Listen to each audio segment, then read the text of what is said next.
We are live on Blackbird Writers on Substack TV. I have got a guest host with me this morning, but before we get going, I just want to make sure that I have some websites posted in the chat for us. So I'm going to start off with Kathleen's and Tracy's.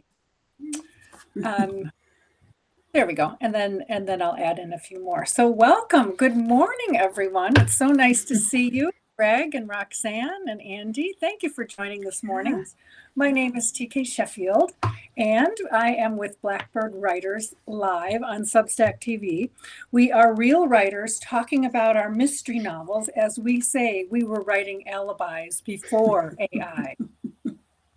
I'm TK Sheffield, and I write stories for readers to laugh and escape. Normally, my co-hosts are Valerie Beal and Tracy Phillips.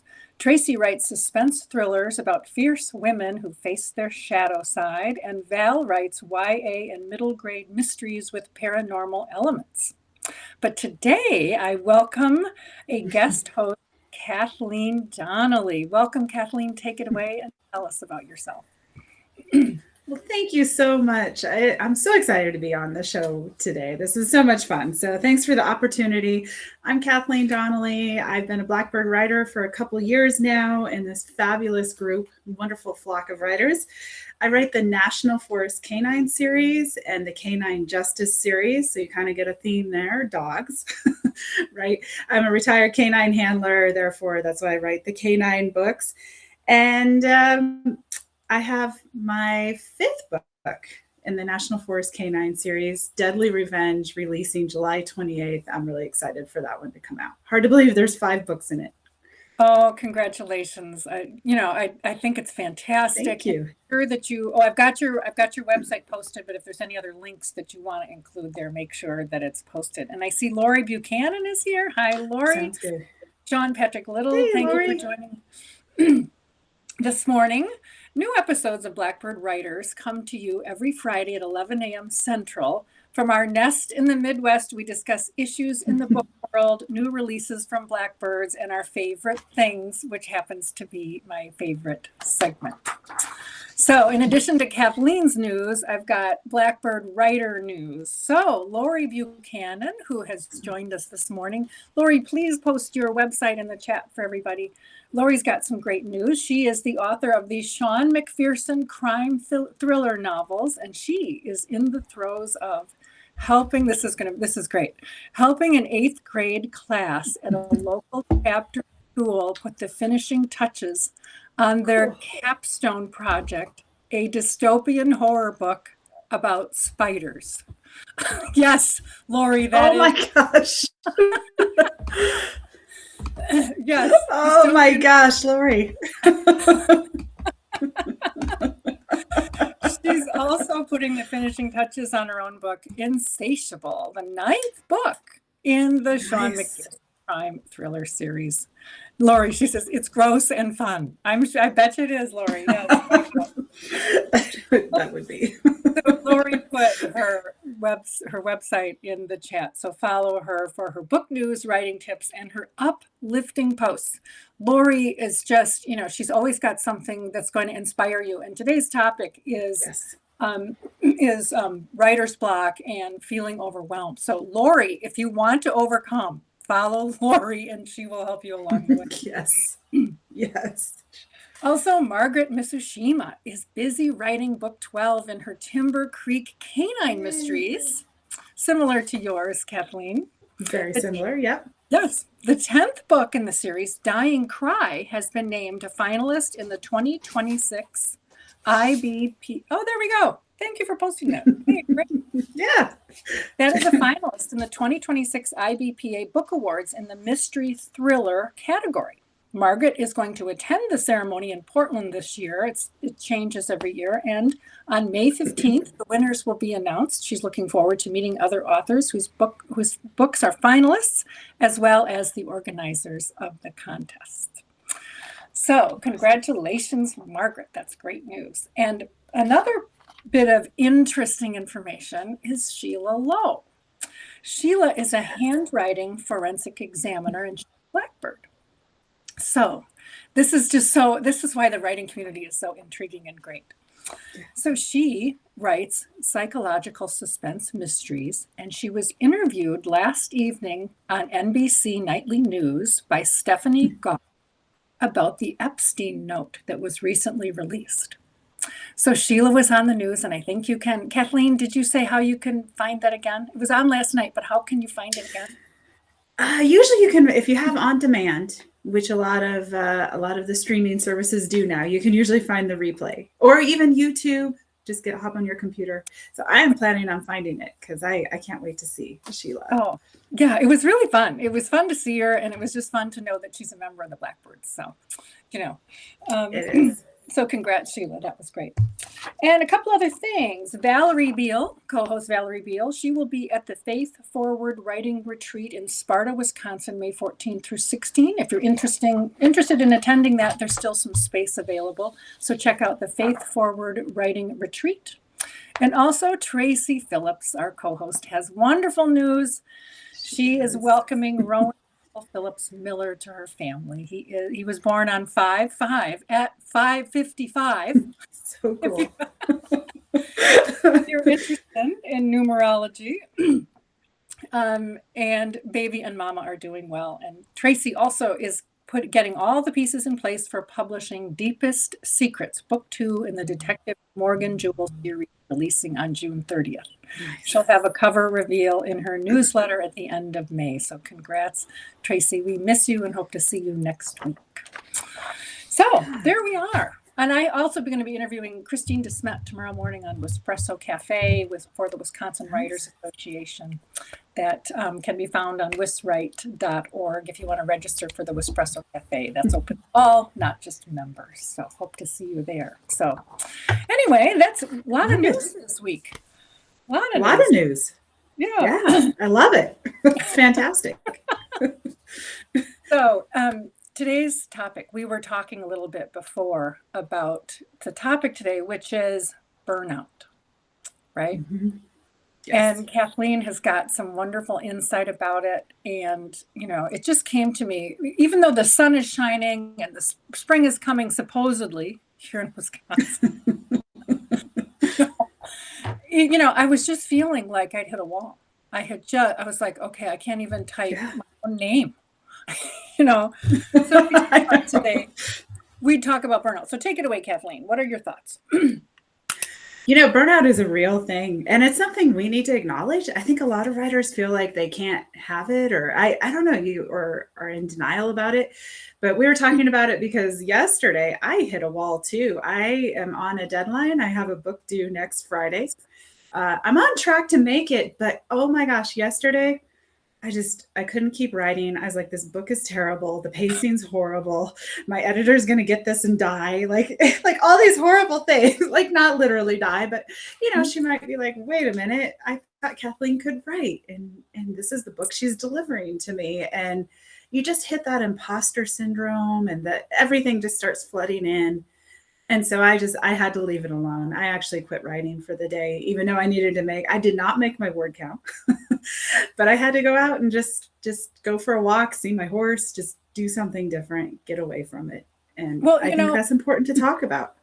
Thank you for that. I appreciate how honest, when we chatted earlier, I appreciate your honesty in that because it just helps from such an experienced writer to know that you go through those same things, that you just feel like, I was like, oh, I can't even open my computer. I knew that I need a break away. Like you say, I needed to get outside. I needed to get some vitamin D. Yeah. I just had to move, I started yoga again. Yoga is great. I love yoga. Yeah. So to that point, one thing that I found that really helps is to break it down into small pieces. So, for example, like yoga, I started just stretching my head and neck because I was feeling so stiff through here. Yeah. I was like, oh, if I, just this. And now all of a sudden I'm doing yoga before and after my writing session. So tell me how you break it down and use small steps to hit those writing goals. So you've got a full-length manuscript that's due. How are you hitting those writing goals? I do. Well, I know what I need to write per day to hit deadline. I know when I want to have it done, which is this coming Tuesday or Wednesday. And I'm on track, although a little behind after yesterday. But one thing, my writing program, and of course you don't need your program to do this. We all have timers on our phones. I just hit a timer in the program for 10 minutes. And I'm like, I'm just going to sit here and type something for 10 minutes. And then I'll give myself permission to leave. And usually what happens is you write for those 10 minutes and the timer goes off and I'm like, oh, whatever, I'm going to finish this chapter now. And next thing you know, you have like 1,000 words down and you've hit that goal. And so I think that helps break it down. I give myself little rewards too. I'll admit I'm a chocoholic. I have a box of Junior Mints like sitting in our pantry. And I told my husband, do not touch those because when I finish this book, that box is mine. So I like look at it. I'm like, I'm going to have these Junior Mints. I'm going to drink my coffee. And the only way to do that, well, I drink coffee no matter what. But I mean, the only way to get into that box of Junior Mints is to finish this manuscript. So it's kind of like the carrot. The carrot. Yeah. Junior Mints. Yes. What is your word count? Do you have a daily goal? What is it? I do. So I write really like I just go for it. I blaze along. So usually it's about 5,000 words a day. Wow. Yeah. And I like to get that amount in. Minimum of 2,000. Yesterday was 1,100, which is still a great word count, but just not my not 5,000. So I hit a point where I just get going, and I have to thank actually a CSU journalism professor for that because he did this class and it was torture. But now I can thank him because what he said is if you're going into journalism, which I thought I was, he said, you have to be able to put out a full length article in 10 minutes. You have to go in that newsroom, breaking news, and it has to make sense. And it has to be reasonably, there might be some typos, but it has to be pretty much there. And so every class he'd start out with, here's your topic, write the article. Here's the topic. Now take it to 500 words. Now make it 5,000 words. Now do this. And he'd do it in timing like that. And it's a skill you build. And so I think I can thank him for this. And oh my gosh, Sean Patrick Little just wrote in the comments. He wrote 15,000 words in one day. I bet it almost melted your brain, Sean. I mean, it just, wow. I know. Yes, don't melt your brain, everybody. We're not advocating for that. Yeah. Melting your brain leads back into today's topic of being overwhelmed, right? Right. But good for you. Okay, how about you? Sean, what do you do?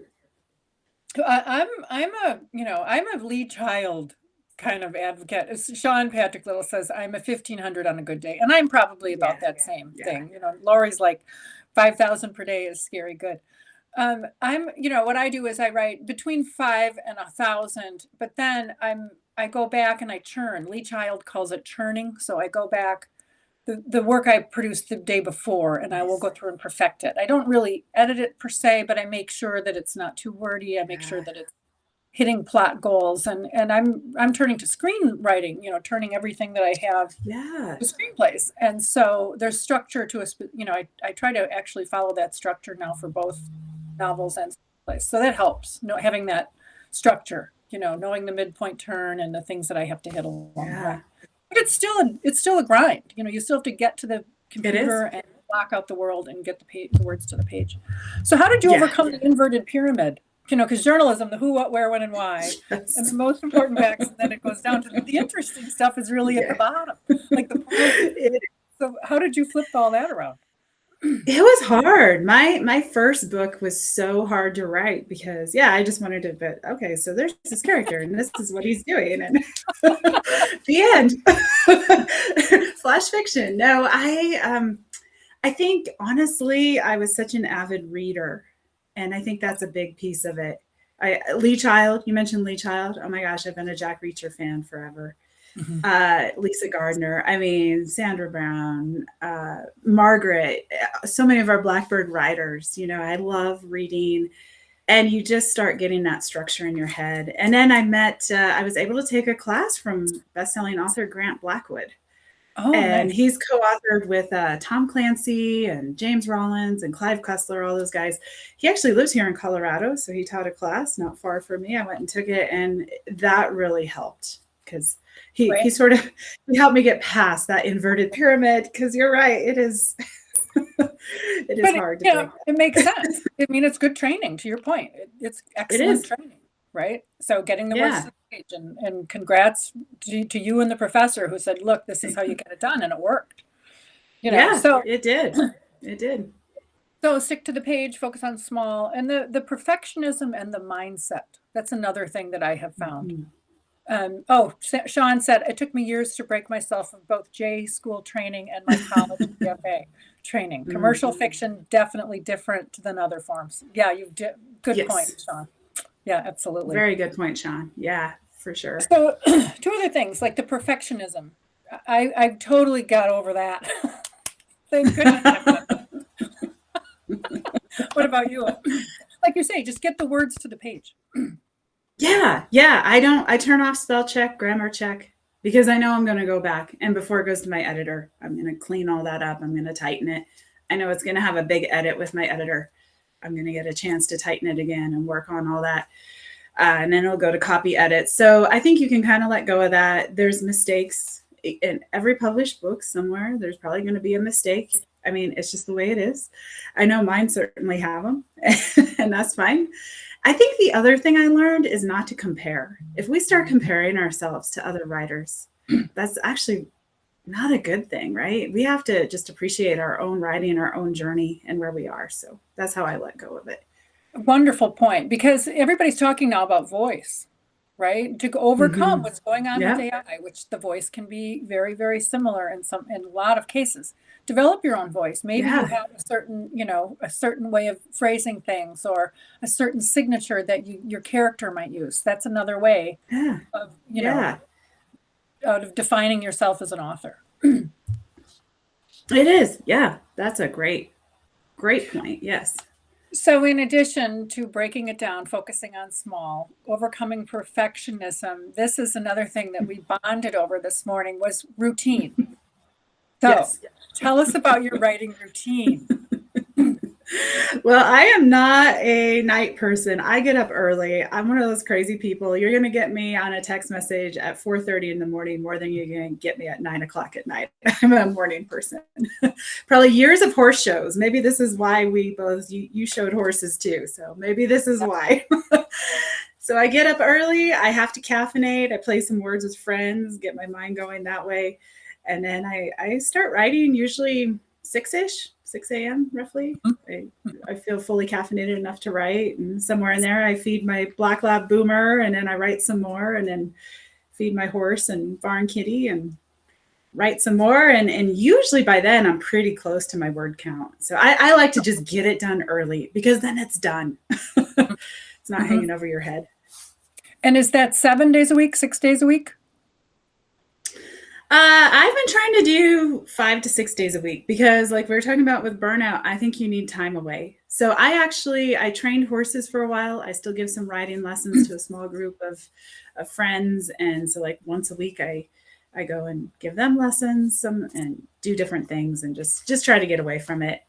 But Yeah. 5 to 6 days a week for sure. Yeah. Good for you. Good for you. I have found, we were discussing earlier, we're in our third act, right? So I started out in public relations and communications, and then I went to college writing, and then now I write novels full time. And to me, you treat it like a job. You do. You're at that keyboard, and you have your goals, and you're making your professional connections, and I'm very fortunate to be able to do that. But that's the way I look at it. Is you've got to get to the page. It's not that you can't have a 2-week vacation here and there or something, but yeah, Right. if you're dedicated to it, you're getting back to the page, even though you don't feel like it. Yeah. It's kind of like going to the gym, and Grant Blackwood said that. He's like, it's a muscle you're developing. So you have to keep working it out. Right. And the other thing I like to do when I'm feeling burned out, like just exhausted. Yes, I took some time away, but reading my favorite authors and Yes. good books. Yes. And that's a way for me anyway to become inspired again. I agree. You know, it's funny. I can't fall asleep unless I read a book. Yeah. And so I have to read before I go to sleep. And I think it just sets our writers' brains in the right mode. You know, you wake up and you're ready to go again. Exactly. So overcoming burnout, everybody. Number one, realize you're not alone. Even established professional award-winning writers like Kathleen are going to hit the wall. So just remember we're all in good company here. So focus on small, avoid perfectionism, just try and get it to the page. Understand your routine. I have a certain routine like you, Kathleen, early in the morning. Maybe you need to change up your routine. I don't know, just a thought. Yeah. Yeah. It might help. Yeah. So any other thing you want to add to that one? I don't think so. I think we covered it all. And like I said, I'm a coffee drinker. So, have your caffeine, have your pleasure. I remember Lee Child said once, every time Jack Reacher gets a cup of coffee in the books, it's because he's a little stuck on where the story is going and he's getting a cup of coffee. So I love that. So I love it. I was like, yeah, this is why I like Jack Reacher so much. Exactly. Oh, that's funny. I never heard that one. That's really great. Said, I think part of burnout comes from the terrible feeling we're all just shouting into the void. How do you overcome that? I think having fellow writers around you is one way. That's where the Blackbird Writers Group has been amazing. What do you think? I think just finding those who understand what you're doing is important. What else? That's an excellent point. Like you say, I look at the Blackbird Writers as, the rising tide lifts all the boats, right? So Blackbird's success and a new release to me, I'm happy for them. And I'm like, oh, wow, it's so great for the flock. And it really warms your heart to see people in the flock succeeding. So shouting into the void, Sean, I understand, right? Social media has changed. It's become... it's so now it doesn't feel organic anymore. I guess that's the best way I can describe it. It just feels like you see ads constantly. Yeah. And I understand the point. Yeah. But I want to see what my friends are doing and my fellow writers. And to me, that's part of it. That really, shouting into the void point of view it feels like social has changed so much. It has. And I think we have to remember, it's interesting, Sean. I read your posts. I subscribe to your Substack, Sean, and I need to remember to go and like posts. Like I read them and my email, and I don't go to Substack and like them. And so I just want you to know you're actually not shouting into the void. I enjoy your newsletters, especially the one you wrote about restaurant managers. My husband is a restaurant manager, and I thought, man, you nailed this. So Sean, put your Substack link in there. Because you. Please do, because they're fun posts, and Lori has her great posts, and if there's anyone else on today who has a Substack, throw it in there because it's a great way to connect.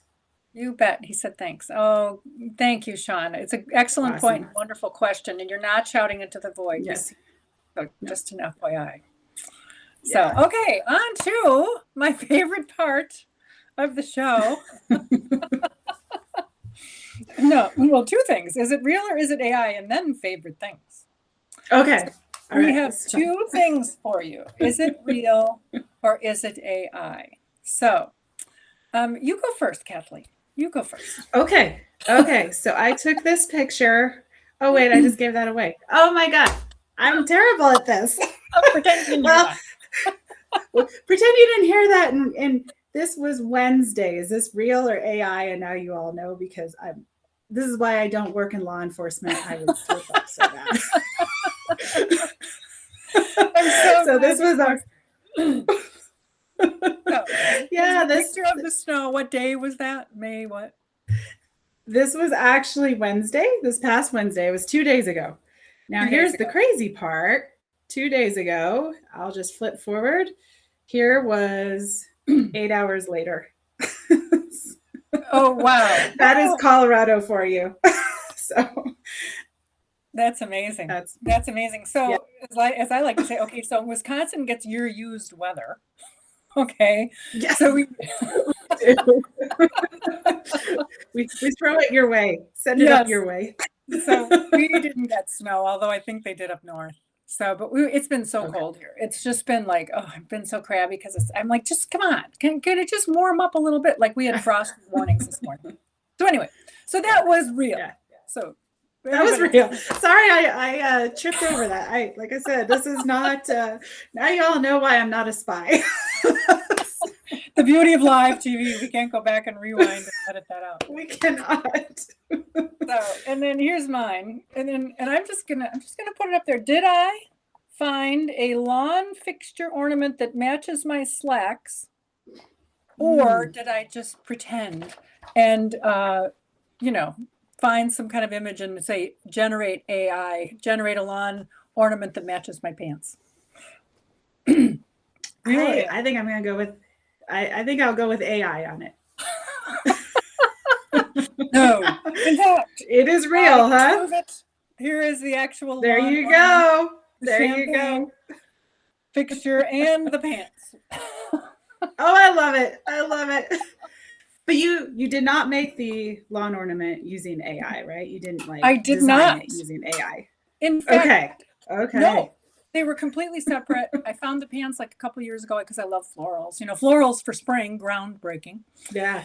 And I found the pants, and then I found this at my favorite grocery store in the home department. I'm like, this matches my pants. I was wearing the pants when I bought it.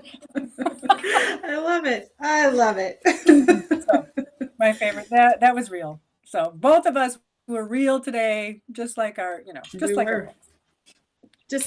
Exactly. Here's my favorite thing. I would like to give a shout out to local libraries. Southeast Wisconsin is just blessed with an abundance of really great libraries, and they offer so much more than books. They have events, they have classes, like if you want to learn more about computers, they have tax assistance. So support your local libraries, everybody. And the Mukwonago Library is having its first annual book festival coming up a week from Sunday, on the 17th of so fun. I will be a presenter there on a mystery panel. And I'm going to be, just having fun. As I like to say, I'm going to be overdoing it. I love it. So support your local library. That's my favorite thing for the week. I think book festivals are so much fun.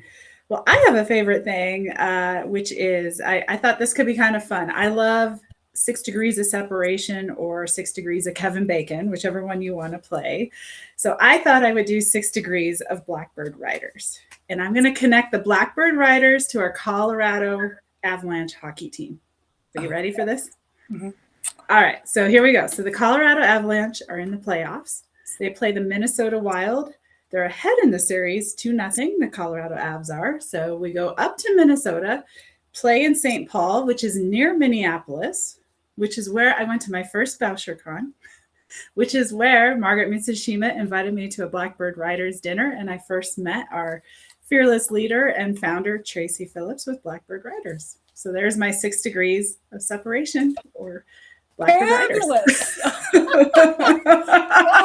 it. Oh, that's so perfect. Thanks.